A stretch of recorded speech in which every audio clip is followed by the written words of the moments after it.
So, if you threw a cow out of a plane, would the stakes be high?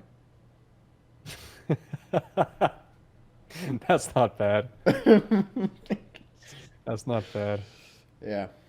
I tell these hot zingers at work.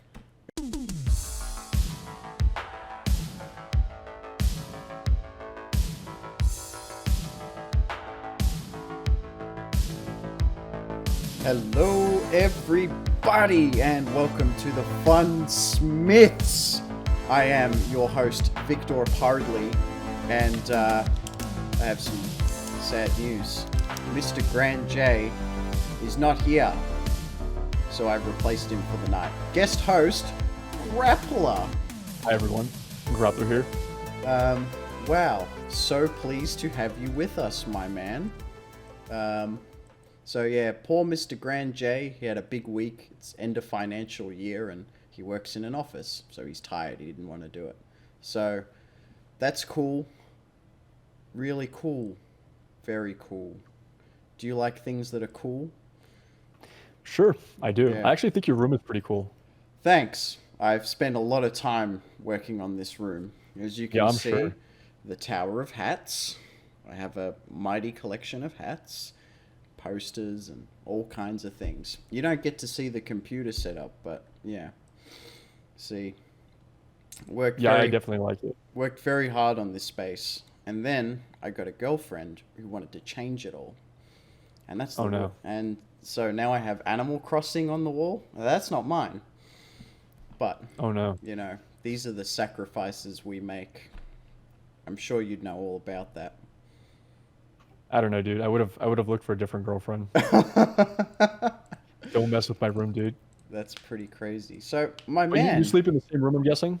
No, this is like my, I don't want to call it an office space. It's kind of like a living space. I sleep in another Your man room. cave? Yeah, it's the man cave or whatever. Yeah, but I'm not allowed to call it the man cave anymore. It's the games room now. Fair enough. Things change, but hey, man, you're a streamer, and you've kind of like exploded a little bit, and that's really cool. I didn't know who you were like a month ago, and then you just started. That was pretty insane. And then you just started turning up on YouTube. I mean, I consume like heaps of runeterra stuff on YouTube. I watch all the guys like Mogwai, of course, and Swim, and then Bruised by God, and Alan doesn't really upload, but I'll throw him in there anyway because I like him.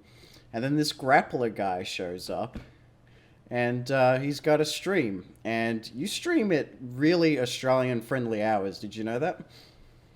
Actually, I did. Yeah, I have quite a few Australians in my stream as well. Yeah. From like my viewer base, but a lot of Asians as well. A lot of people from Singapore, Indonesia. Yeah, there's only like a couple hours difference between. There's a little bit more than a couple, but yeah, there's not that much time difference between us and those sort of southeast. Yeah, I feel like Singapore's my third most viewed country if I look at my analytics. Yeah, man, it's crazy. Sometimes people just blow up really big, and other people it's real like slow, grindy sort of. Yeah. Things. I mean, I don't know what happened. Like my first 40 days on YouTube, it was growing fast, but not that fast. Like I was getting maybe 100 views per video. Then all of a sudden I got one video to 10K views, and it never looked back. Like every single video after that did better. Is this sort of taken off mainly from like the runeterra stuff, or does this go back to like I don't know? I made this YouTube like 2 months ago. Yeah, and it was just to really give more awareness, like a marketing tool, just to bring people to my Twitch. But at this point I have more followers on YouTube than Twitch, so I don't even know what I'm doing. It's just gone way faster than expected. Wow, that's pretty mental. Did you see Mixer shut down? I did, yeah, I did. Yeah, I mean, I wasn't surprised, but yeah, like their whole audience is like on Facebook now. I'm just scrolling down Facebook and seeing all these streams all the time, and I'm like, is Facebook like the streaming hotspot now or something? It's like crazy. Because I don't know. I barely use Facebook these days. I wouldn't know. Well, yeah, it was a big surprise to me. Anyway, this is the FUNSMITH podcast. We do the hand thing, and we talk about Legends of Runeterra most of the time. Card games, right? So I take it you fooled around. I know you fooled around in the Singleton Gauntlet, but how'd you go? I got 7-1 my first try. Yeah. It went pretty well. I thought about what to build for the Singleton Gauntlet, and I went with just value. I figured there's no point trying to make a combo work because it's super inconsistent. Yeah. So I just wanted to make sure that every game I can get like value plays to happen. So I went with Freljord because I figured freeze mechanics are really good for taking value trades, like harsh winds or brittle steel. Braum is really good because he gives you really good value units early on, and he's regeneration. There's no hard removal because of how inconsistent it is as well. And I went with Shadow Isles because I figured maybe people are going to be running a lot of aggro. And if that's the case, that's where I'm going to get most of my healing and AoE from. Plus, I have Avalanche from Freljord, so I figured I have some board wipes to give me card advantage. And also, Shadow Isles has a lot of good units. Like, for example, Rasa's amazing, I think, in Singleton, because it's a 1-for-2. It has Ruination, which is great. It has Harrowing, which I think is really good.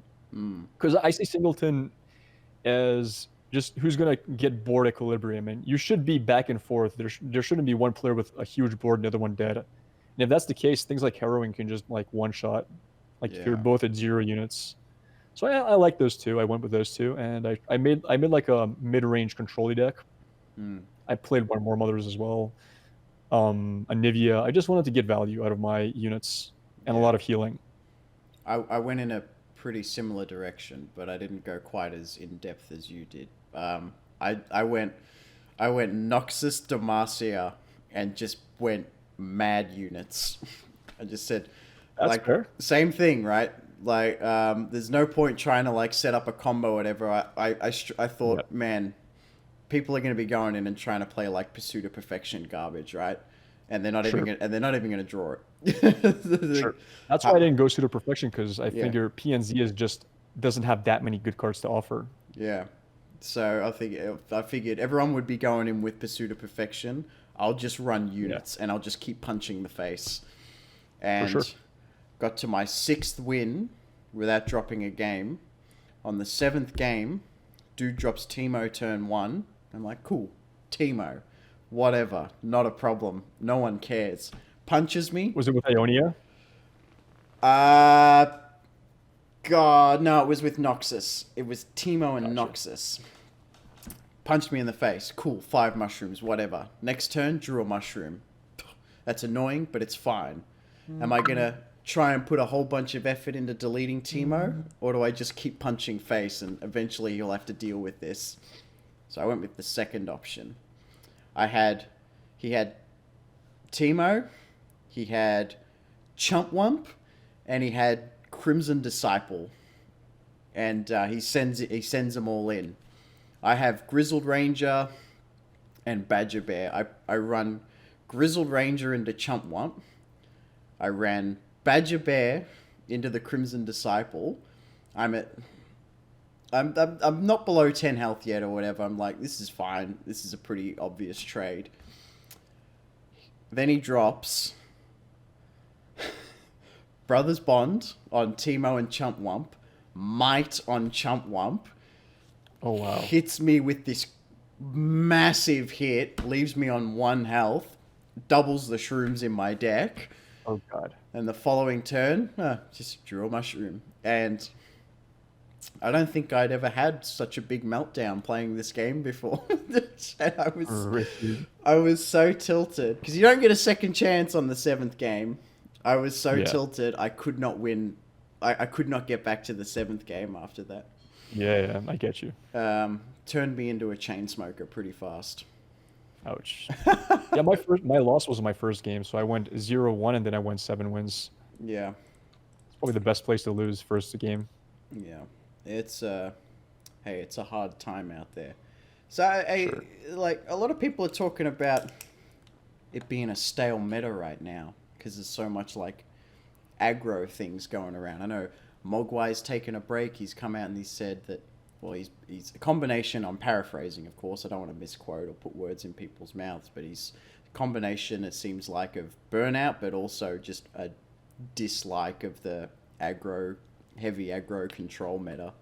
do you have many thoughts on the current state of the meta, or like, are you feeling a little bit restricted? Because I know you like to play some of that meme stuff.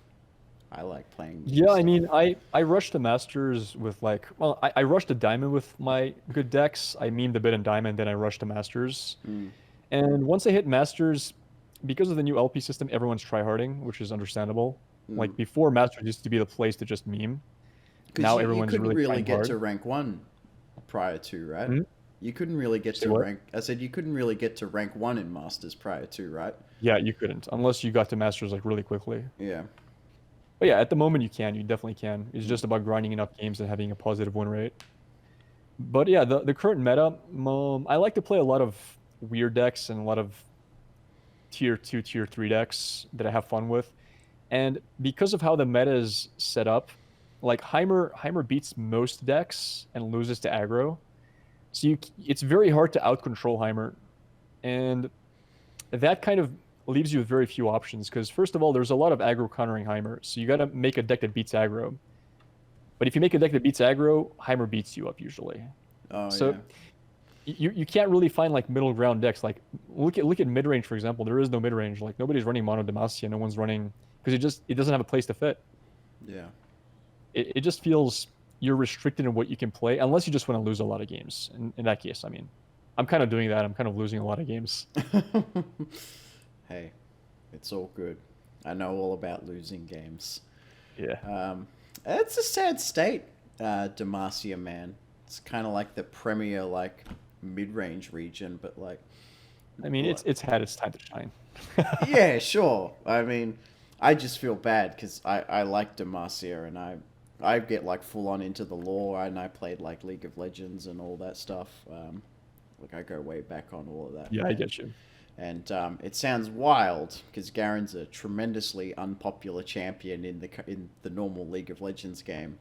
I really like him, but I like the really boring characters. My favorite character in League of Legends is coming to Runeterra with like Targon, because they leaked like a whole bunch of voice lines really early on, and one of them's Tarek. He's one of the most boring characters in the game, but he's my boy. So we hanging out. Yeah, I don't know, man. I still meme around a bit, but I ranked. I don't really fool around a lot in ranked. Like I'm just like chilling in normals, and just about everyone fools around in normals, right? Like it's very uncommon to come across that one guy who's like, oh yeah, check out my full-on Ionia, Noxus, Lucive, Scar, punch the face. You can't do anything about it. You don't see much of that in normals. Yeah, that's true. Yeah.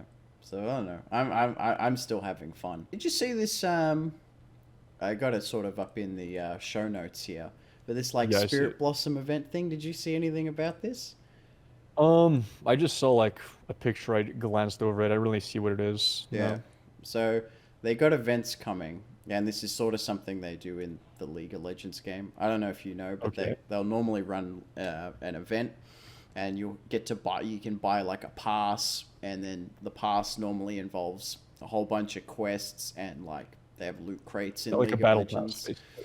Yeah, and it's just for like a whole bunch of rewards and things is normally what the events are, and it often comes with a little fun game mode. So it looks like the next one coming, although I already read about the ARAM thing like way back, but you pick from a random selection of champions. Your champion choices create your deck. Start with more mana and more cards. ARAM. That's pretty cool. Which normally stands for all random, all mid. Just a little fun fact for you. Yeah. I play Dota, so I get that. Oh, you play Dota? Yeah. Oh, cool, man. That's pretty sick. Yeah. Don't know when this is coming, though. But it looks kind of cool. Spirit Blossom. Is it like spring or something in Japan coming up? I have no idea. Because it's like, just seems like a cherry blossom thing, right? I don't know. I think it has something to do with Ionia. They're like that sort of more Japanesey kind of region. Okay, so this is sort of like the little fun thing we do. our podcast tries to be like the fun, like community guys. I mean, Jay-Z's like a Masters player, but I don't know, he's like a retired pro, right? But we don't normally focus too much on like top decks and strategies and things like that. It's mostly because I'm not nearly as good as my co-host, so it would be a series of him doing all the talking and me saying nothing. But we've stumbled across something quite fun, and one of the viewers has actually submitted some custom cards. Would you like to review some custom cards with me? Sure. This is a fun little thing we do. One of these I've actually made. So what we normally do is we look at them all, and then Jay-Z would try and guess which one is mine. But of course, you don't really know me as well as he does, so you probably have a harder time guessing. So, can you see the cards? Now that you zoomed them in, I can see them, yes. Yeah. So, do you know who Orianna is? No, I don't know anything about League of Legends. Yeah, so she's a robot girl from in League of Legends. She has a little ball and she throws it around, and she's got some really, really difficult like in-game mechanics. But this is this guy's concept. He's asked us to review on the show. This is Orianna. She's a 5-mana 4/3 on the front side, and it says when allies attack, give battling enemies static this round. Now, static is a keyword he's created for the sake of this whole like archetype that he wants to put together. And it says static, when this unit takes damage, deal 1 to all other allies. This only occurs once per round. So it's like a debuff. Yeah. Yeah. And the level up is when I've seen 6 allies with different names. Okay. I think that my man needs to do a little bit of proofreading on his cards. When I've seen 6 allies with different names. I'm not sure what he means by that. Does it mean... Do you reckon he means if you summon like 6 other cards? Basically, you just summon 6 other units while she's on board, and they all have to be different units. It's like from a Singleton deck. Yeah, it's probably... Just a Singleton strategy. It seems like a pretty hard condition to meet. Yeah. Okay. Yeah. So, when allies attack, give battle... Oh, this is the flip side. 5. She goes to a 5/4. Pretty standard. When allies attack, give battling enemies static this round. Change text of static on enemies to when this unit takes damage, deal 2 to other allies. This only occurs once per round. Okay. Are you confused? Not really. I'm a little confused. Like, I'm not really sure what he means by this only occurs once per round. Like, can only one unit do the 2 damage to all their allies? Or does it mean that the static effect only takes place once per round, but it takes place on all the units that take it? I don't know. Yeah, I think it's a 5-mana 4/3 just sucks. Yeah. It's a pretty strong effect, but it's so easy to kill. And you need to play it and then attack, which means you can't like do it in burst speed. Yeah. Yeah. I don't know. I think it's kind of bad. Just because it's a 4/3. Yeah. It's got a weak stat line. And I think it seems really hard to level. Yeah. No, you don't even think about it leveling. But like the level condition, she's not like super much better after leveling. Okay, the 2 is good, yeah, I guess. But I don't know. Yeah. It's not bad. I mean, if you could somehow drop it to 3 cost with like 2 mobilizes, you could maybe do like a retreat, insta cast it from the 1 drop, 1 cost card, and then auto attack with it. Something weird like that, but maybe with a smooth soloist, you could drop it down to 3 and do like an... I don't know, but then again, it's not even a 1-hit combo. It's just a board wipe. For 5 mana, it's expensive. I don't know. I don't think I would play it. Yeah. So how do you feel about this static effect in general? So, like if you hit really a unit with a mystic shot, it deals 1 to all other enemies. Yeah, it's really strong. Yeah. Because then what if you do like that plus avalanche? Isn't that just like a insta board wipe? Yeah, that's pretty crazy. Yeah. Or like that and Withering Wail or anything that does like damage to every single unit, because then you're just multiplying that by Yeah, that's a lot of damage. That's Yeah. So her signature spell is 5 mana fast, static explosion. Give an enemy unit static, then deal 2 to it.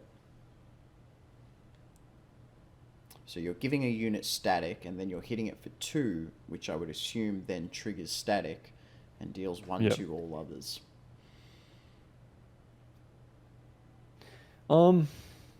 It's like a Withering Wail. Hmm. But it's a targetable Withering Wail, so you can like Glimpse in response, you can Noxian Fervor in response. So it doesn't guarantee the AoE. Yeah. It's kind of meh. I mean, it's. I guess PNZ doesn't have many ways to do AoE damage. Like that's one of the weaknesses of PNZ or like Heimer Vi.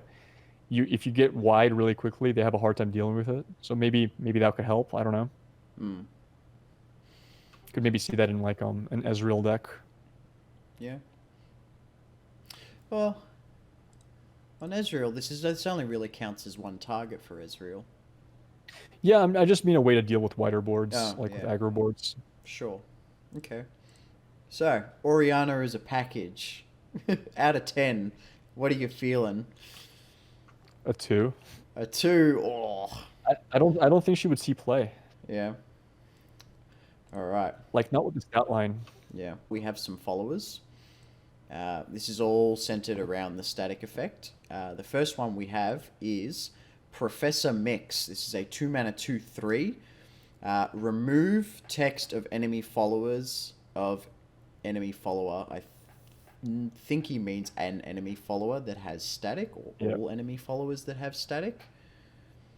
I mean, that's not even a play effect. That's a passive ability, it seems. So whenever something gets static, it automatically loses its text. Yeah. Just like something you have on board, and then you static something to basically silence it. Yeah. I mean, since it's not a play effect, you can have that on board, and then your static cards also double as silence cards, but it's meh. Oh, I see. Yeah, it blanks the whole text. Yeah, so they don't get the static. It just changes what the static does. Yeah, okay. I was reading that wrong. I thought it was just removing static. No, that's silencing everyone that gets static. Yep. Okay. It's an interesting control. It's follower only, it's not champion, so. Yeah. I mean, it's a 2 mana 2/3. It's basic stats. Though I mean, if you're playing a static deck, you don't want to remove static, and if that's on board, you have no way to apply static anymore. So it's like anti-synergistic. I don't like it. Okay. All right. Next one is Agent Thief. Say 1 mana 1/1 elusive. Nexus Strike. Give the weakest enemy static.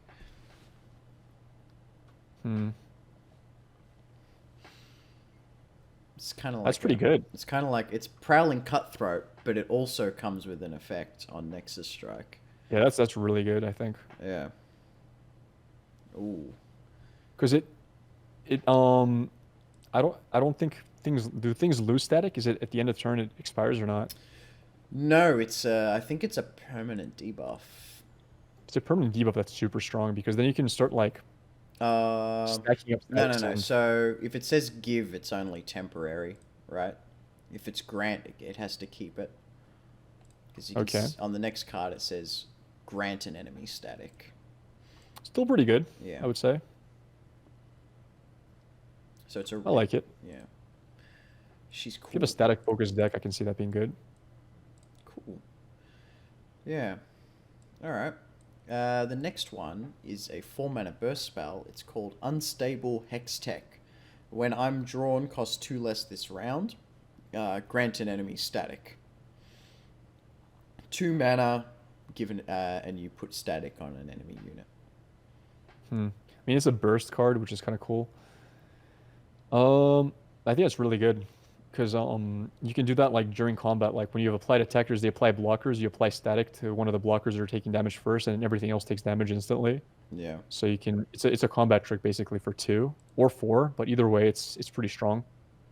Yeah. The fact that this burst is really good. Yeah, it's a pretty hefty surprise.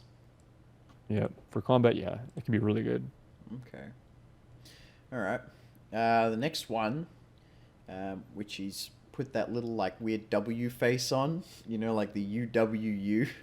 Yeah. He's put that on the storm cloud, but it says 5 mana slow spell, the Grand Storm.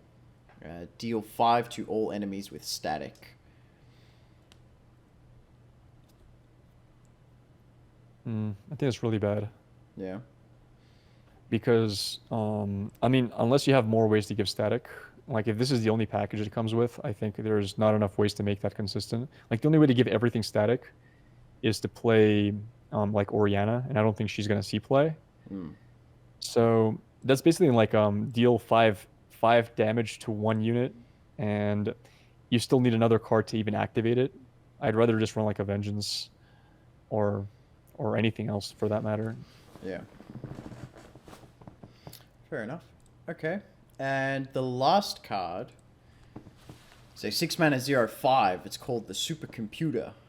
It says round start, grant the strongest enemy unit static, which is kind of like what Minotaur does, I guess.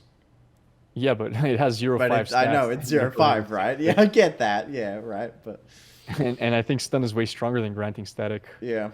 Well, not necessarily, but still, 0/5 6-drop is, I think, unplayable. Yeah. Unless you have some crazy effect. Some crazy static effects coming in, like bombing the board. Okay. Yep. So, static out of 10. What are you feeling?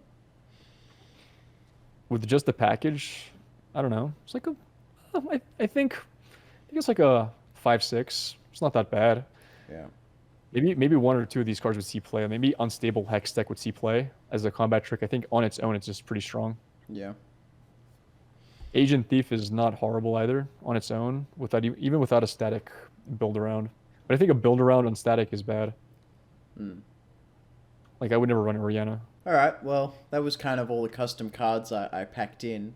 I guess it doesn't really matter that much to you, but do you know which one I made? Agent Thief? No, I did not make Agent Thief. Which one was yours? I made the one you shit on the most. It was the Supercomputer. Supercomputer, oh god.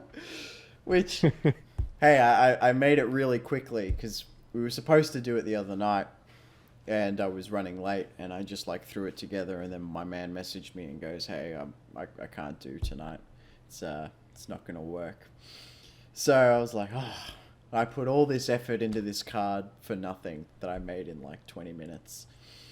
But cool. Yeah, those are my custom cards. Wow. The time flies a lot faster than I sort of thought it would. But I don't know. You probably have places to be, so I don't really want to hold on to you for too much longer if you... But I really appreciate you coming on and hanging out for a little bit. Hey, no problem, man. It was fun. Great. Awesome. I'm so glad to hear it, man. But this was Viktor Pradley and GrappLr. And where can you find GrappLr? I'm everywhere. He's everywhere. He's in your dreams. He sees you when you're sleeping. And he knows when you're awake. GrappLr, do you deliver presents?